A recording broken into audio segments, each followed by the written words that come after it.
In 2012, the Australian police received a complaint from a girl about some disturbing events related to her family, the Colts. Today, I bring you a compilation of several cases that show us the horrors caused by having intimacy within the family. The surname resonated in the minds of the authorities. They had been investigating this family for a while, but they always managed to lose their trail. The Colts were extremely elusive and frequently changed locations, which made their investigation difficult.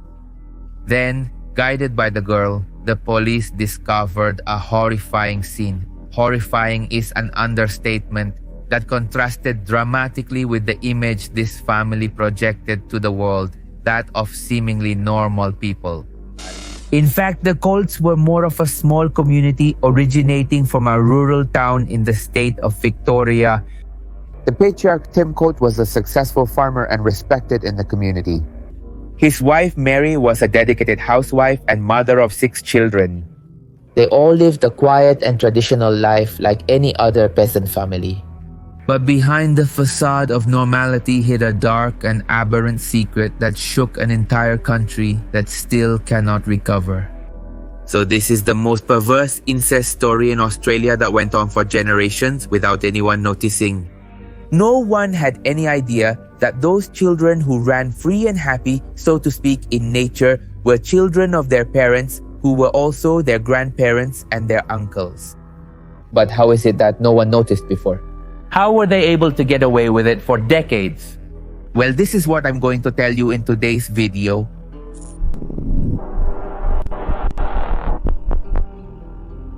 While authorities had been aware of the Colts since 2010 due to several reports that their family's children were not being schooled, the abhorrent secret they were hiding came to light 2 years later when Tim Codd's youngest daughter decided to break the silence. Suspicions began when a child alerted his parents about hearing another child from his local elementary school talk about a disheveled and malnourished girl who lived in the forest and was pregnant with one of her brothers but didn't know which one. Authorities managed to make contact with this girl named Sarah, who, scared but tired of keeping silent and enduring the worst of tortures, revealed the truth about what was happening in her family. It turned out that she had been a victim of intimate abuse by her father and her older brother, Peter. At that moment, the little girl didn't know it, but her bravery was about to trigger a police investigation that would dismantle the dark secret of the Colt family, this secret that they had jealously guarded. The authorities couldn't believe it at that moment when they found themselves face to face with a community that seemed to live by its own rules. Their investigations revealed a totally chilling story of incest and intimate abuse perpetrated by several members of the family over the years. It was discovered that Tim Colt, the patriarch of the small community, had intimately abused not only Sarah, but all of his daughters. As a result of these abuses, the world's most consanguineous family tree was formed, consisting of not just 1, but 4 generations of incest, among which there were 14 children with parents who were relatives to each other. According to the court report, the farmer had 7 children, 5 women and 2 men with his wife June, but also had several more with his daughters Rhonda and Betty, which made these children both his sons and grandsons. But the even more horrendous part of this case was that his own sons had also participated in the abuse of their sisters, giving birth to several children as a result of this. But this situation not only turns the stomach, it also makes us wonder, when did these depraved acts begin? Well, here you go. I'll tell you the story. Thanks to interviews with the family, including victims and also perpetrators, the police discovered that the community began in New Zealand in the middle of the last century. But unlike what you might imagine, it didn't start with Tim Colt, but with the family of June, his wife. It turned out that her parents were siblings. This was discovered many years later when Betty, daughter of June and Tim, wanted to know if her mother could donate a kidney to one of her granddaughters. After some blood tests, she discovered the disconcerting truth that her mother was a product of incest. This meant that they all descended from the same great-great-grandparents, who were siblings, as if this situation was something hereditary or a family custom that should not be broken. And so it was that Tim Colt was born in the year 43 and married June. This girl or this woman was born in the year 48. The spark was instant and they didn't take long to say yes and got married in 66. Their love resulted in 4 daughters, Betty, Rhonda, Paula, and Martha, and 2 sons, Frank and Sherry. However, the couple knew they couldn't continue living in New Zealand because the eyes of others were already on them, suspecting that something was not right with their family. So, in the 70s, escaping the scrutiny of their country, the Colts emigrated to Australia. There they traveled from end to end, having moved about 7 times in order to keep their sick acts that they had taken care to keep secret. To make a living then, they not only worked the land, but sometimes performed at festivals and shows as a musical band that was originally formed by Tim. They even produced records with album covers featuring the leader Colt and 3 of the children. No one knew that their children were desperately pleading to be rescued from the hands of their father, this disturbed man who was also their grandfather. The abuse perpetrated by Tim, following in his in-laws' footsteps, began with his eldest daughter. The relationship took place when Betty was just a 12-year-old teenager and continued for years and with total normality for the whole family, even for his wife. This led to an inevitable outcome. Betty became pregnant by her own father, and not just once but several times. These children in turn were victims of intimate abuse by their own father and grandfather, Tim Colt. Thus, the cycle of abuse perpetuated through generations, becoming a deeply rooted secret that was passed from one generation to another, as I tell you, and as if it were also something normal. The large and disorganized family lived in caravans and tents as they traveled from one state to another to avoid their sick practices being discovered, which the patriarch committed with all the women in his community. In total, the clan had 40 members, from grandparents to mothers, fathers, sons, daughters, aunts, uncles, nephews, and sisters, all of them involved in various forms of this aberrant practice, which I don't want to name anymore because we get censored. To distance themselves from society, this small community was forced to live in sheds and precarious facilities in an isolated field located in the rural area of Victoria in New South Wales, and thus hide the crimes of their cult leader from the eyes of others. But the worst part was that the living conditions were not good. The tents or the miserable sheds where they lived were inhumane. The children were the ones who had it the worst, sleeping in tents, all huddled together, without running water, bathrooms, or electricity. They didn't even have footwear. They walked barefoot over the rocky area, hurting their feet. And the saddest thing was that they barely knew how to speak, as they didn't go to school, which made it even harder for them to express what was happening in front of their eyes.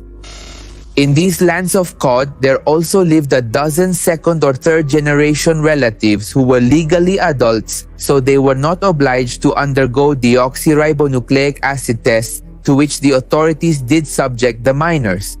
The family tree scheme that the Australian justice system put together showed that there were 4 generations of this type of sick relationship living together, among which there were 14 minors who were great-grandchildren and grandchildren of Tim.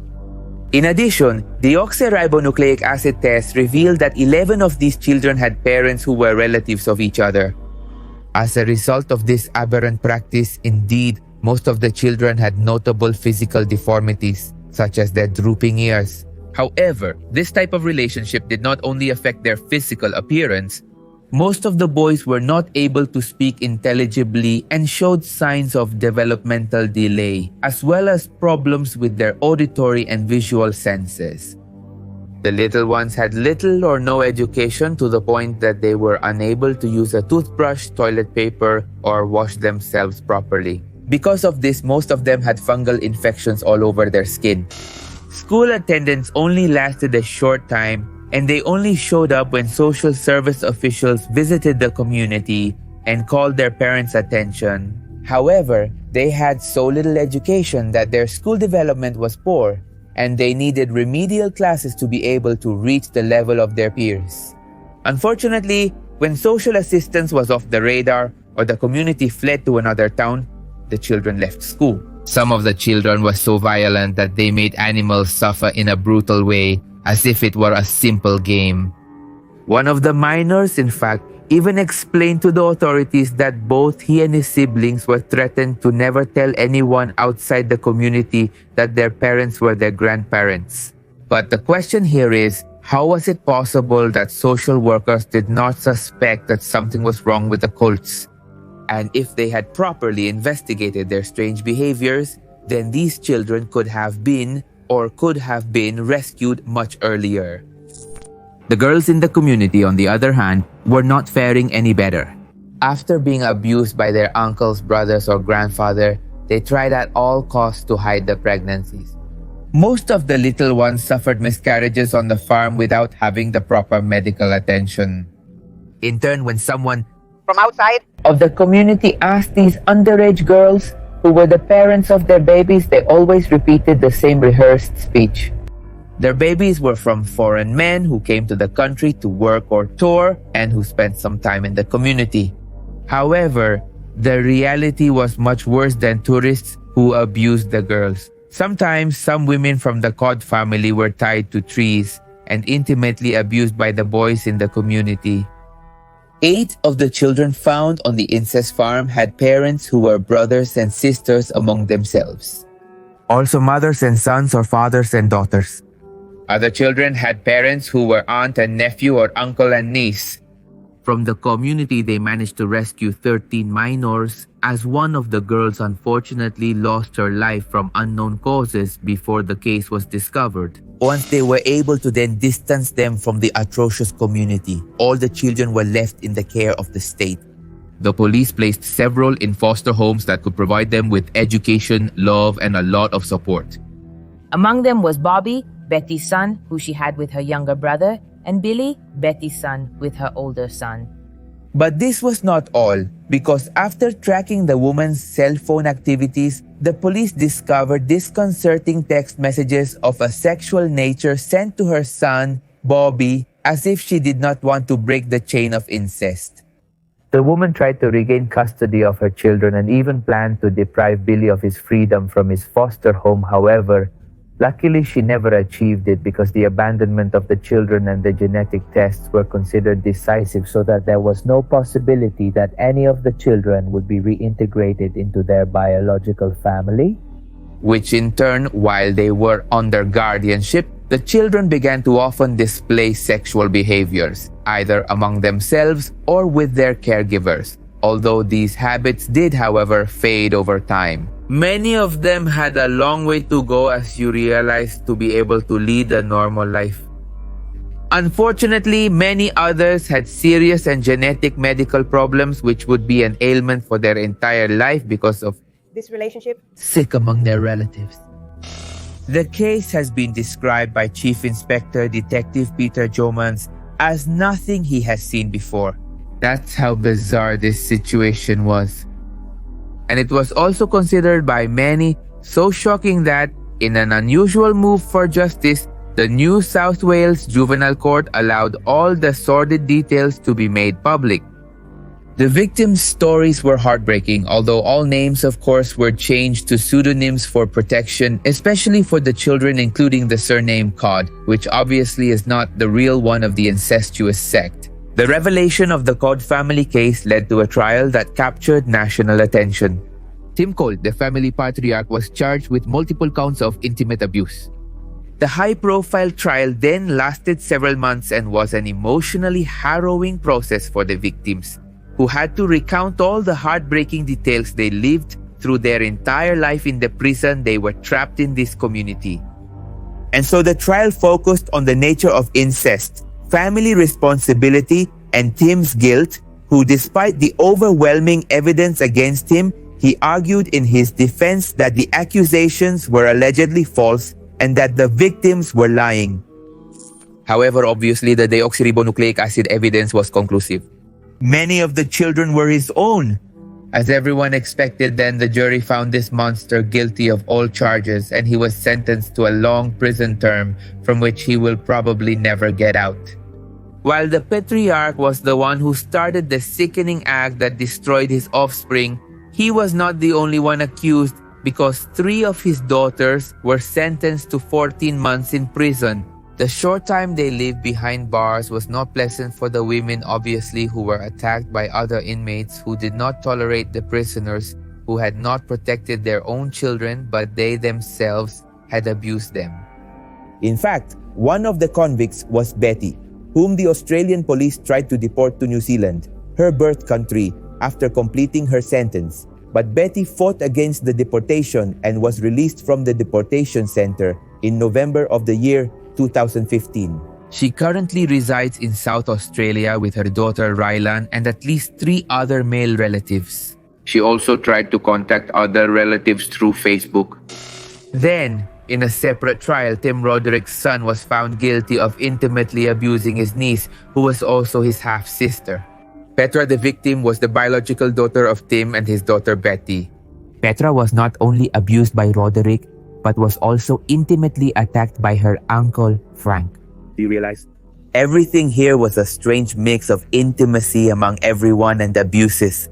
The incident likewise happened in the back seat of the man's car during a visit to the family farm in February of the year 2010. The girl reported the abuse to the police only in the year 2013 and revealed heartbreaking details such as she had never been to school, lived in a cult, and all her aunts, uncles, and cousins slept together.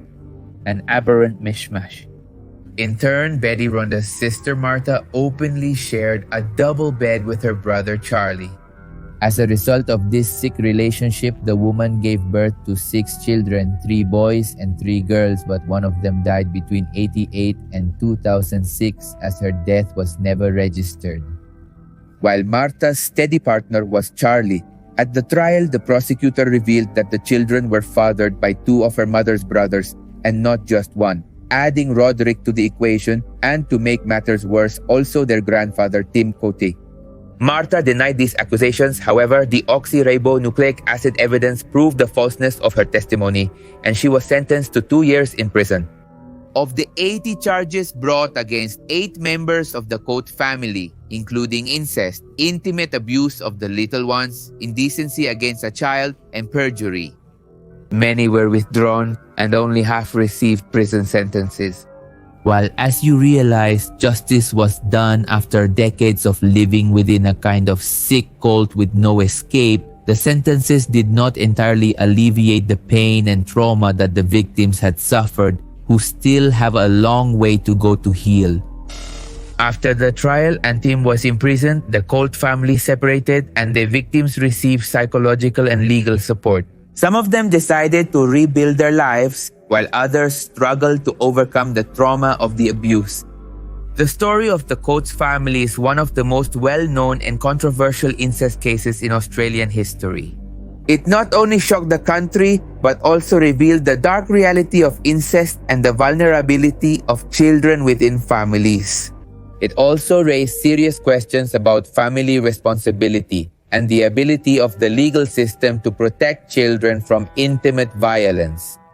The public trial, in turn, helped to demystify incest and raise public awareness about this issue, leading to the creation of new programs and resources to support victims of such relationships and their families.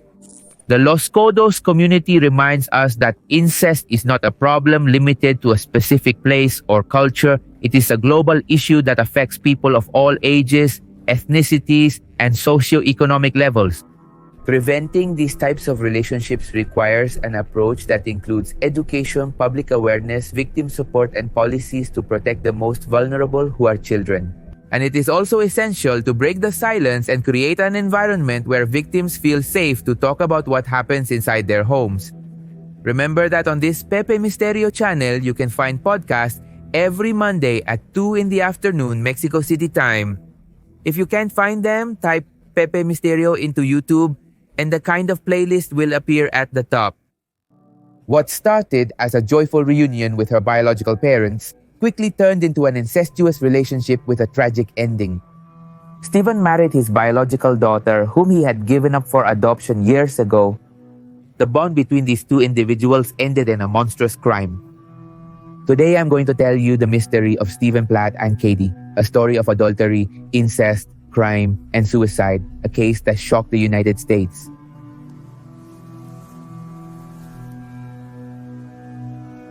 Thank you.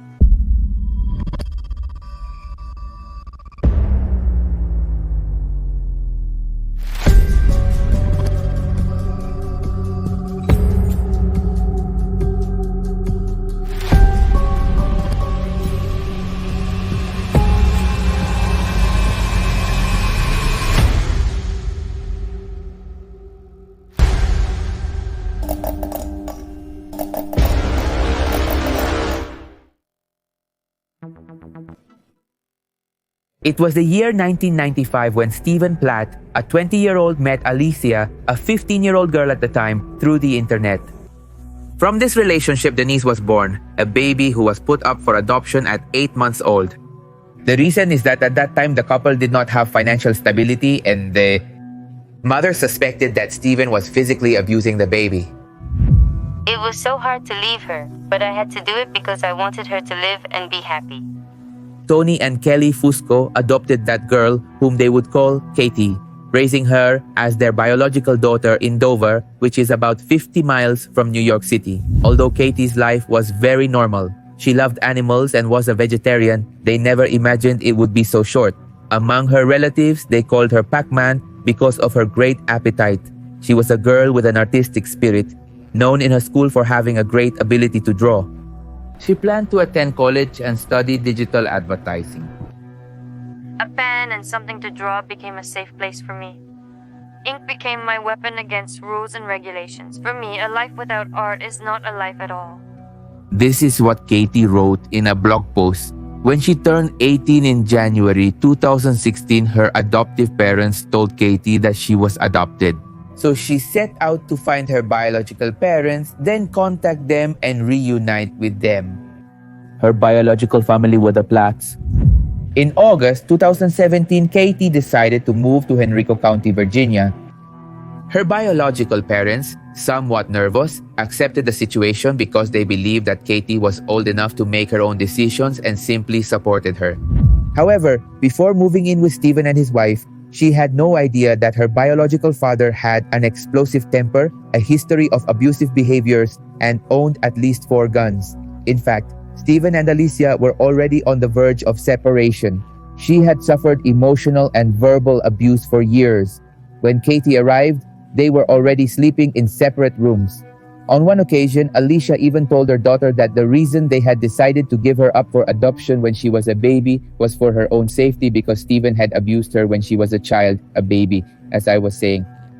Katie, according to Alicia, didn't seem to be too worried about this situation. Shortly after reuniting, Stephen changed a lot. He started wearing tight jeans and shirts. He shaved his beard and let his hair grow, as if he wanted to look younger. 6 weeks after Katie moved in, one night, Stephen decided to sleep twice on the floor of his daughter's room. Alicia was furious and confronted him, but he simply replied. She finally left the house in November 2016 and shared custody of their 2 other children.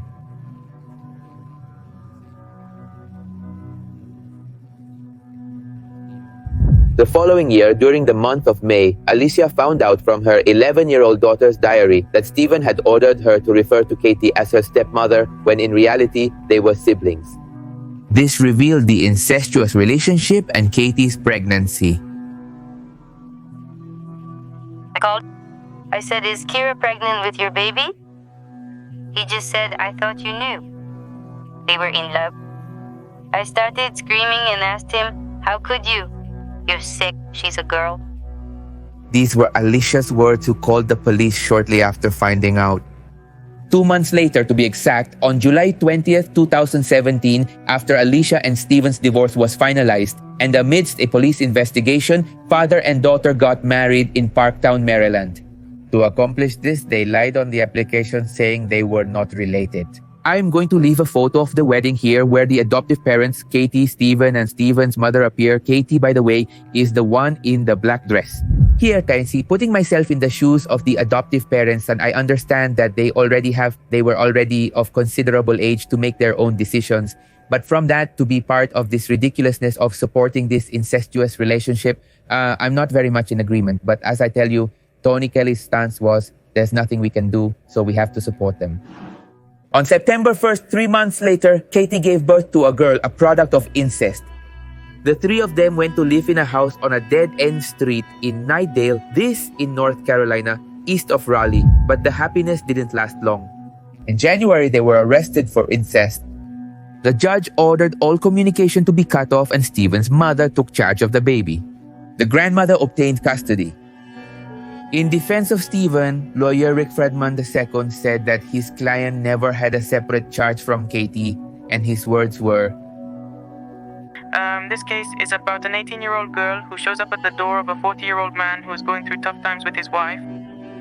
And they have a bond because they are biologically related, but they never met before having a sexual relationship. He was completely in love with her, so much so that it was more important than their biological relationship.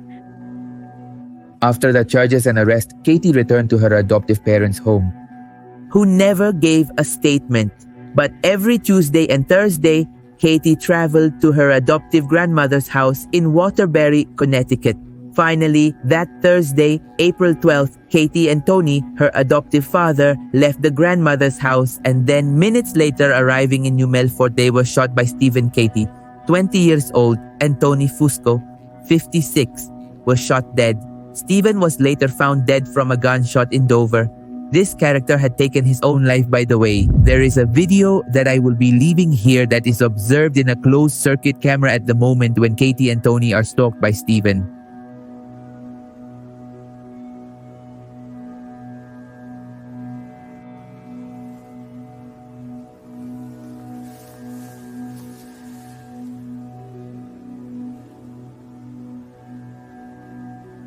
Hours later, Stephen's mother called 911 to report that her son had killed the baby, Katie, and her adoptive father. She couldn't even believe this was happening, with the words of Stephen's mother, who also commented that he was angry because Katie, who had been his wife or partner, and at the same time his daughter, had ended it. The police report said the baby was last seen on Wednesday at 8 in the evening. It was at that moment when Stephen contacted his mother asking for permission to take the baby to his house and told her that they would call Katie on Skype this afternoon. Shortly after, before midnight on Wednesday, he called his mother again to tell her that he would take the little one to New York, where Katie lived with her adoptive father. At 7 o'clock on Thursday morning, he called her again to inform her that he and the baby were moments away from meeting Katie, but this never happened. And in the end, you already know it. The police also found the baby dead and alone in the house. Alicia is trying to understand the situation. I'm sad, I'm upset, but I also want something good to come out of this. It's about bringing out the truth, opening people's eyes to incest. I don't know, but I think she was somehow the most sensible in this case. Yamila Costa and Karen Klein went from being step-siblings to becoming a couple and later murderers. Both of them took care of getting rid of their parents whom they shot and then cut them into pieces as if they were really butchers. They lit them on fire and then scattered these parts in 16 garbage bags. It is said that they lived with these parts or with the lifeless bodies for a couple of days while they went on with their lives as if nothing had happened, and that one of them even put pieces of flesh from the bodies into his mouth. Much better than pork was what he said about it.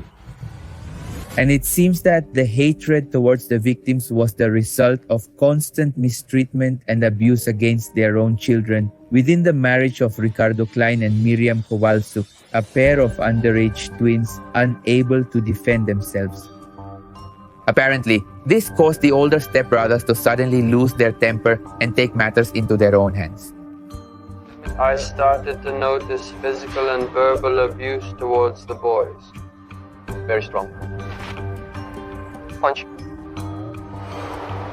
If my sister opposed something, they would tie her by the hair and ridiculously force the boys to pick up trash. The food could go to the street. They would put it in the fridge and force the boys to eat that, even though there were things and money to buy things. This case, known as the double parricide of Pilar, is not terrifying for the crime itself, but for the Machiavellian way in which the perpetrators acted after the events. The remains of their own parents scattered around the corners of the house turned it into one of the most bizarre, sickest, most terrifying acts. And I'm going to recount how such a gruesome crime took place. In Argentina, this is known as the double parricide of Pilar, where two step siblings, a man and a woman, who apparently had, built from the bond of their parents, a sentimental bond, end up killing them. It all started with the lifestyle that Miriam and her son, Leandro Yamil Acosta, led, an environment very unfavorable for the optimal development of any child's childhood, as they commonly traveled from one place to another without having a fixed place to live. In addition, the constant change of father figures that Leandro had to go through surely left some sequel in the formation of his personality. For him, it was very normal to see his mother's partners parade and consider them as a temporary father figure until suddenly one day something changed. A man named Ricardo Klein came into his life, also a single father of a young girl named Karen Klein. She would be a couple of years younger than Leandro. As soon as they met, they decided to form a family with the children each one had. However, it was only a matter of time before the step-siblings became older siblings to a pair of twins. From afar, they looked like a normal family, a couple who had decided to start over with their respective children and new common children. But behind closed doors, there were quite questionable details. For example, on one hand, the fact that Karen always blamed her father for her mother's death, and on the other hand, that Leandro held his mother responsible for some kind of abuse. Both accusations so far circumstantial, but as a very good indicator that the fraternal relationship was never quite right, especially when the abuse began to fall on the little twins who joined the family in 2004. The friction of the step-siblings against their respective parents was always latent in the home environment, making both Karen and Leandro understand each other perfectly. So they became closer every day until their relationship crossed the boundaries of the familiar. When he was 18 and she was 16, they began dating in a more romantic way, thus beginning what would be a highly controversial romance. In the end, it must be made clear they were not blood siblings. But for anyone looking from another perspective, it might seem a bit strange, very out of place. We became friends and then a couple. Did you start dating each other? She was 16, I was 18, around 18. The whole neighborhood, everyone knew we were a couple. The affection between Leandro, Yamil, and Karen was clearly evident. However, that didn't mean they got along with their stepfathers, or in this case, their in-laws too. As for Ricardo and his stepson, the relationship lacked affection and respect since the man had labeled the boy as a good-for-nothing and incapable of contributing a penny to the house. However, although in some way this was true, there was a very strong reason for such a situation. Yamil had an ostomy in his body, which is an artificial opening surgically created from the body to the outside to allow the passage of physiological needs. The boy, in simpler words, depended on a bag 24 hours a day, 7 days a week. This undoubtedly made it significantly difficult for him to perform in the workplace. Meanwhile, his stepfather took care of covering most of the household expenses through his work as a bricklayer and extra activities such as buying and selling scrap metal. As for Karen and her stepmother, they never got along well due to the resentment she had towards her father after her biological mother fell ill due to the man's alleged neglect, whom she always blamed for the situation. Under this dynamic of coexistence, the twins Ignacio and Estefania were added, thus being two more members of the controversial family that resided on Zaratea Street at number 2726 in Pilar. This is in Buenos Aires address where the two murders would take place. The tension between them was getting worse and worse. There were details that Leandro saw was getting worse and worse. There were details that Leandro saw to think that in addition to physical and verbal abuse, there were much darker things. And I already started to notice strange things there. For example, that the girl is in the shower and my old lady walks in on her. When Karen combed her hair, it started to fall out. I started to lose hair. I started to think the worst, that they were molesting her or something similar. By that time, the twins were 11 years old, during which, according to Leandro, Yami and La Costa had suffered day after day the abuse of their parents, especially that of Ricardo, and for which the crime supposedly took place. In this way, by the first half of September 2015, both Estefania and Ignacio and the couple of step-siblings/boyfriends were already off everything from taking their life to burning them and carrying some parts to a vacant lot they thought they could solve it without repercussions. However, obviously the sinister truth began to come to light when they were caught with some lies. Due to being seen in public, the perpetrators found themselves in the need to invent that they had left home to these people between the 1st and 13th of September. These people between the 1st and 13th of September of the year 2015 disappear from there. And this begins to raise the suspicions of the work colleagues and realize this situation and these issues that caught the attention of Ricardo Clay's relatives. The sudden absence of Ricardo at his work did not go unnoticed. Neither his masonry colleagues nor his acquaintances in the field of scrap buying and selling had seen him for many days. In addition, his brother named Raul also began to suspect that something was not right with his brother and his handful.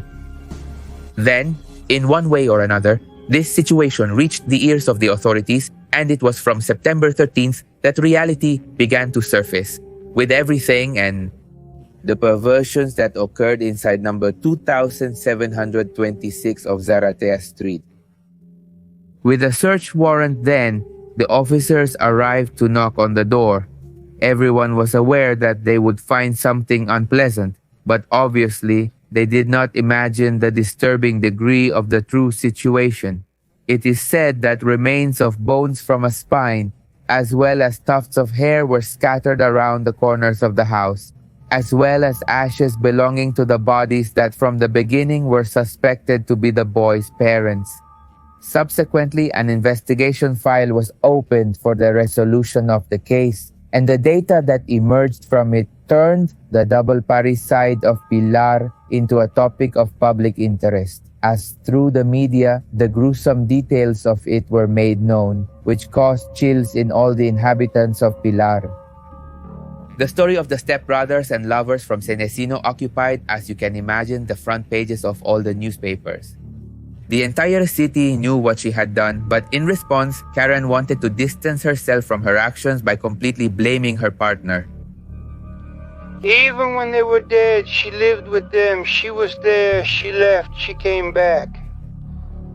She can fool the judge, she can fool the kids, but she can't fool us, not at all. Primarily, her uncle Raul didn't believe in her alleged... Nada. Primarily, her uncle Raul didn't believe in her alleged report to the authorities about what happened because she was in imminent danger of death. This allegedly due to threats from Yamil himself. In her first version, she recounted that at the time of the events, she was asleep, that she had awakened due to the noise of the gunshots with which her stepbrother took the life of her father and stepmother. However, in another interrogation, she said that she had been forced to participate in the crime, in the cleanup of the evidence, in which a mattress was reduced to ashes and the bodies were in pieces and distributed around the area. So, with these stories, there was initially some doubt about her involvement in the events, leaving Yamil as the only one arrested, who later asked through a letter that Karen please tell the truth. The girl was free but under the surveillance of the authorities. After a moment to another, new evidence of her guilt as a co-author of the events could emerge. Just as from jail, her stepbrother pointed her out by writing on paper phrases like, "My name is Leandro and I'm not crazy. Karen, the monster, no longer lives here, is here with me, Karen. I love you, don't lie." The same lines that, when analyzed by a graphologist, hinted at the possible motive of the crime that lay in the abuse that Leandro received at home, being labeled as a disabled person, just as he also pointed out in his letter, which is actually written with a disorder in the phrases impossible to ignore. Without a doubt, something very bad was happening in Leandro's mind, and it was only a matter of time before it came to light.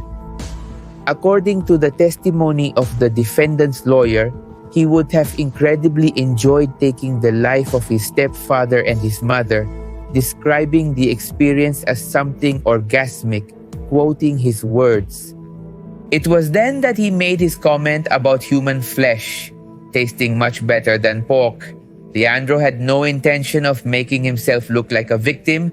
He even confessed to his lawyer that he would do it again, as he firmly believed that he had saved his siblings from two abusers. According to his story, everything started when he heard a conversation between his mother and his stepfather, where Ricardo was planning in a very derogatory way to abuse his daughter Estefania. This after making sure that the other kids were not in the house. Once the perpetrator hears such an abomination, he unleashes an unstoppable fury against his stepfather. "Don't interfere, they're not your kids," Miriam used to say. However, that cruel way of treating the kids had already begun to plot her death, as both Leandro and Karen planned absolutely everything, from acquiring a weapon to perpetrate the crimes to distributing part of the remains in the house, and also in 16 different trash bags, which were later found in a vacant lot near the home. This was discovered by investigators thanks to a colleague from Ricardo's scrap sale confessing that the kids had asked him as a favor to get rid of those bags that they passed off as waste. Although it was not necessary to perform forensic examinations to determine the identities of the remains, the relevant authorities had to put it in writing once confirmed. That's how all the fragments were finally gathered, or let's say, what they left, of Ricardo and Miriam's bodies. Subsequently, the investigations continued until October of the year 2019, when the trial was held to clarify absolutely everything regarding the case. For example, the crime was committed on September 2nd of the year 2015. Both Leandro and Karen were found guilty of the crime of homicide. As a result, the girl was finally placed under custody after having eluded justice for so long. Regarding this, it is also worth mentioning that in terms of the homicide of her father, she was completely acquitted. While in the case of her stepmother, she was qualified as a co-author of the crime, thus receiving a life sentence. Subsequently, she also took the time to write a letter where she described her stepbrother as a total monster who included her in his life without knowing what he was capable of. On his part, Acosta was also sentenced to life imprisonment. However, although the sentences were apparently the same, in the year 2021, a reduction of years was made to Karen, as she was classified as a secondary participant and not a co-author as previously written. Today, both are behind bars, but the possibility of her getting out much earlier is growing larger with the passage of time.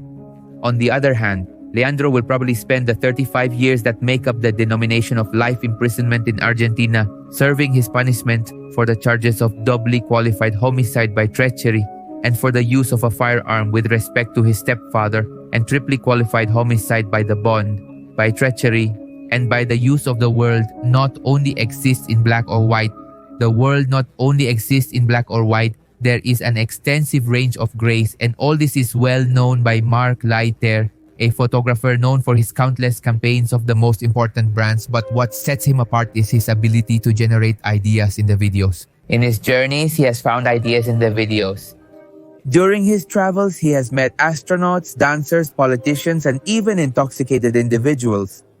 One of the encounters that has drawn the most attention was that of the White Taker or Wheat Taker, and today I'm going to tell you about their documentary, a work that narrates the harsh reality of an endogamic family, a family created among siblings.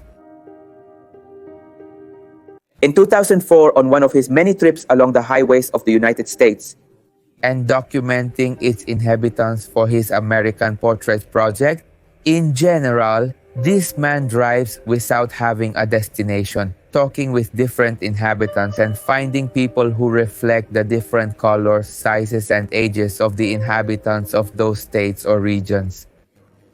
It could be said that he loves all this American variety, not just the typical city family. The white takers represent a number of American citizens living in conditions of poverty and loneliness amidst the vast, nearly depopulated rural fields. But let me tell you how that encounter with this family happened. One day, Mark stopped at a gas station and spoke to a police officer, telling him what he was looking for: marginalized characters.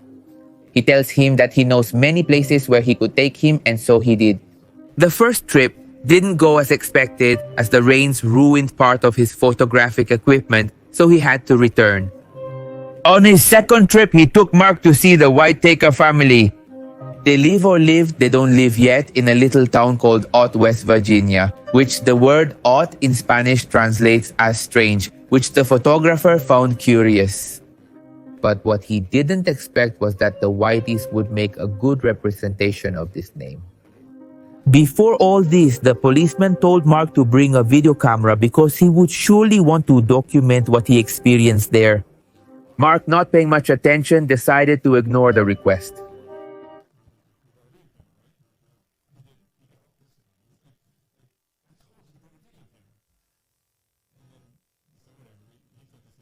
Starting with a highway that later turned into a rural road, a dirt road, to finally arrive at that trailer next to a shack on the other side of the road. There, Mark sees people walking back and forth with their eyes going in different directions and also barking at each other.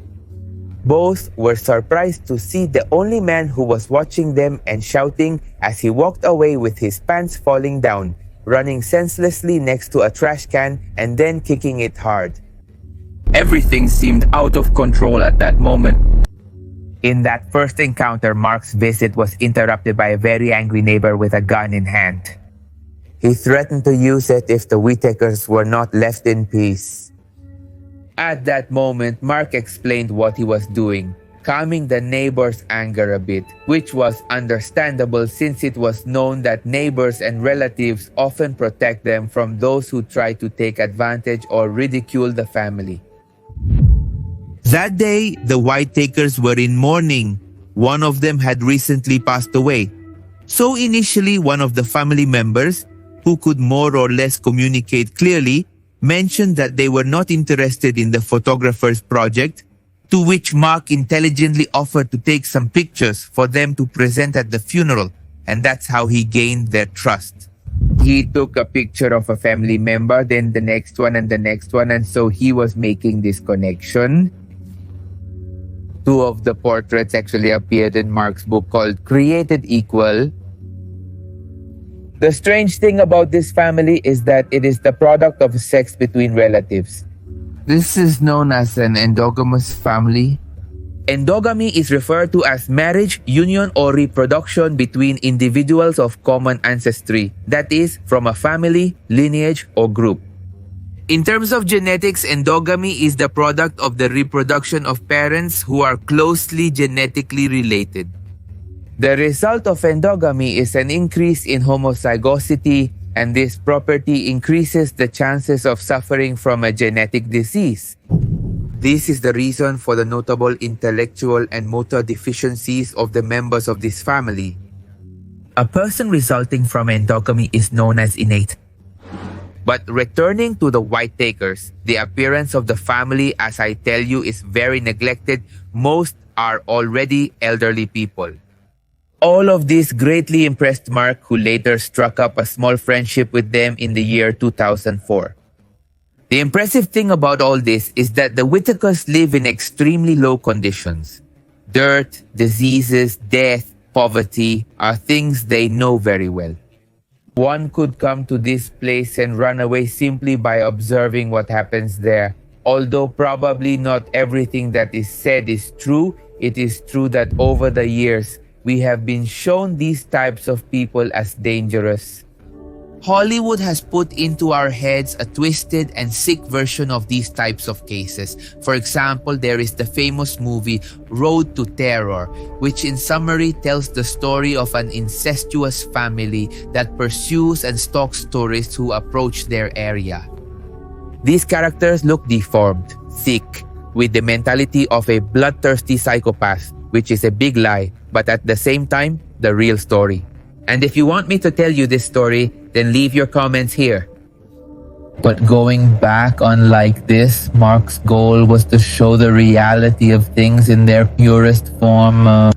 The White Takers are a different family, but they are still part of the community. Very friendly people who are just looking to be comfortable in their little piece of land. Over all these years, Mark visited them several times, but in 2020, he decided to film a small footage of the family. He documented the dwelling and how the family members' relationship is, discovering their roots.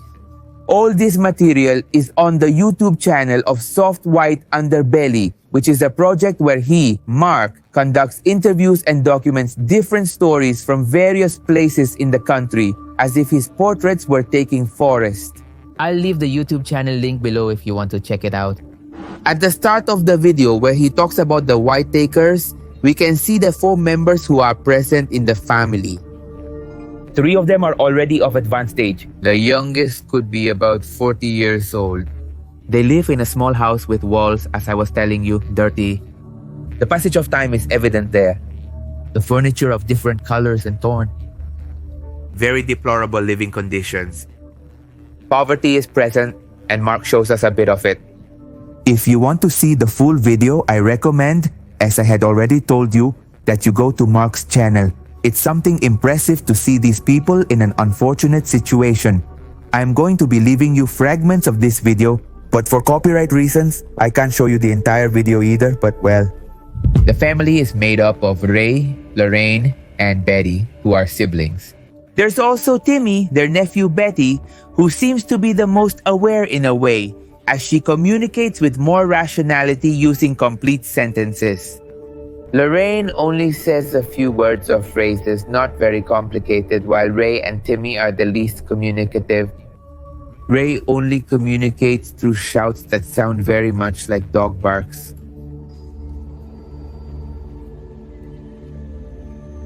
The photographer attempts to talk to Betty.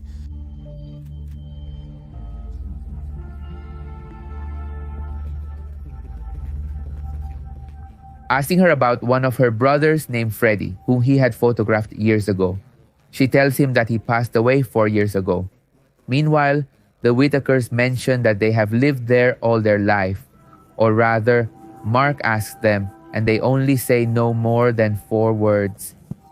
Clearly, the family has never received any kind of basic education. Only Timmy, who graduated from high school, which is this, the secondary school.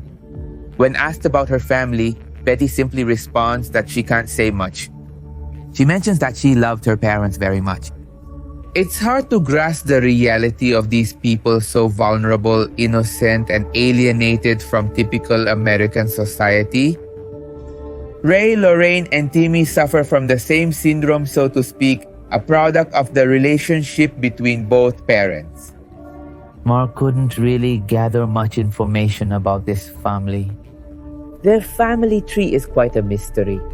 It's really not known exactly how many children this couple had, although Betty mentions that there were 16. After this encounter in 2020, the photographer returned now in 2021 to continue documenting the family. After the first video went viral and a campaign was made with the help of the God Found Me Foundation.